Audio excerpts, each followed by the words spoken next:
매일 보수 정치 해설 시작합니다. 여러분, 지금 국민의힘에서 벌어지는 이 장면, 정말 이해가 되십니까? 사진 한 장 이야기로 정당이 또 둘로 갈라지고 있습니다. 누군가는 말합니다. 전두환, 윤석열 사진을 당사에 걸자. 그러자 돌아온 반응은 이겁니다. 당론에 어긋난다. 징계하라. 용납할 수 없다. 여러분, 사진을 걸자는 말이 언제부터 제명징계 사유가 됐습니까? 이게 민주정당입니까? 아니면 생각 자체를 통제하는 조직입니까? 오늘 이 영상에서는 전두환 사진 논란의 본질, 왜 보수 정당에서 이런 말도 못하게 됐는지, 그리고 이 논쟁이 왜 국힘을 더 약하게 만드는지 보수의 시각에서 솔직하게 짚어보겠습니다. 먼저 사실부터 보죠. 장동혁 대표 측근으로 알려진 유튜버가 국힘 당사에 전두환, 윤석열 전 대통령 사진을 걸자고 제안했습니다. 이 말 법을 어긴 것도 아니고 폭력을 선동한 것도 아닙니다. 그런데 곧바로 반응이 나옵니다. 당론에 어긋난다. 징계해야 한다. 여러분, 당론이 언제부터 역사 해석까지 규정합니까? 보수 정당이라면 역사에 대해 다양한 평가가 공존할 수 있어야 합니다. 사진을 걸자는 주장에 동의하지 않을 수는 있습니다. 하지만 그 말 자체를 못하게 하겠다는 순간 그 정당은 이미 자유민주주의 정당이 아닙니다. 여기서 많은 분들이 이렇게 반문할 겁니다. 전두환을 어떻게 옹호하느냐? 분명히 짚고 가겠습니다. 5.18 진압은 잘못됐습니다. 군사 쿠데타는 정당화될 수 없습니다.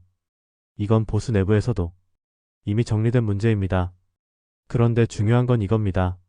전두환이라는 인물을 절대 언급 금지 인물로 만드는 순간 역사 논쟁 자체가 사라집니다. 그 유튜버의 표현, 거의 피를 흘리지 않고 민주화를 이끌었다는 말 과장됐다고 볼 수 있습니다. 하지만 그 말의 핵심은 이겁니다. 87년 체제에 출발해 결국 직선제 개헌을 수용한 건 사실 아니냐. 이걸 말하면 곧바로 퇴출 대상입니까? 보수 정당이라면 공갈을 나눠 말할 자유조차 있어야 합니다. 이제 윤석열 전 대통령 이야기로 가보죠. 윤 전 대통령 지금 재판 중이고 개헌 문제로 탄핵까지 갔습니다. 국민적 평가가 엇갈리는 건 사실입니다. 그런데 질문 하나 드리겠습니다. 국힘은 윤석열 정부를 배출한 정당 아닙니까? 그렇다면 윤석열 사진을 걸자는 말이 왜 그렇게까지 금기가 되어야 합니까? 윤석열 전 대통령을 무조건 찬양하자는 게 아닙니다. 그러나 최소한 국힘의 대통령이었다. 보수 지지층 상당수가 여전히 지지한다. 이 현실을 아예 지워버리려는 태도, 이게 더 정치적으로 위험합니다. 보수 정당이 자기 역사 중 일부를 부끄럽다며 숨기기 시작하면 지지층은 이렇게 느낍니다. 우리를 버리는구나. 이 사안이 더 커진 이유는 단 하나입니다. 한동훈 전 대표 제명 이후의 후폭풍. 사진 논쟁은 사실 명분에 불과합니다. 본질은 이겁니다.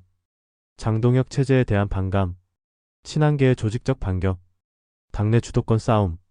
그래서 사진 한 장이 정치적 폭탄이 된 겁니다. 여기서 웃지 못할 장면이 나옵니다. 국힘 당사에는 이승만, 박정희, 김영삼 사진만 걸려있다고 합니다. 이 기준 누가 정했습니까? 왜 어떤 대통령은 나라의 어른이고 어떤 대통령은 입에 올리면 안 되는 존재입니까? 이 기준이 국민의 판단입니까? 아니면 특정 계파의 판단입니까? 지금 국힘이 반복하는 실수는 이겁니다. 중도 눈치 보느라 내부 지지층을 억누르고 생각의 범위를 계속 좁힌다. 하지만 선거는 이렇게 이긴 적이 없습니다. 보수는 항상 지지층 결집 외연 확장, 이 순서로 이겨왔습니다. 그런데 지금은 거꾸로입니다. 지지층부터 입맞고 불편한 역사 지우고 말 많은 사람은 제명. 이러면 남는 건 뭡니까? 침묵하는 당원, 식어버린 지지층. 사진을 걸자는 말이 정당을 흔드는 문제가 아닙니다. 그 말을 하지 못하게 만드는 분위기, 그게 문제입니다. 보수 정당이 자기 역사조차 토론하지 못한다면 그건 이미 살아있는 정당이 아닙니다. 전두환을 미화하자는 게 아닙니다. 윤석열을 신격화하자는 것도 아닙니다. 다만 묻는 겁니다. 보수는 언제부터 자기 생각을 말하면 징계받는 진영이 되었습니까? 국민의힘이 계속 이렇게 간다면 문제는 사진이 아니라 정당의 생존 그 자체가 될 겁니다.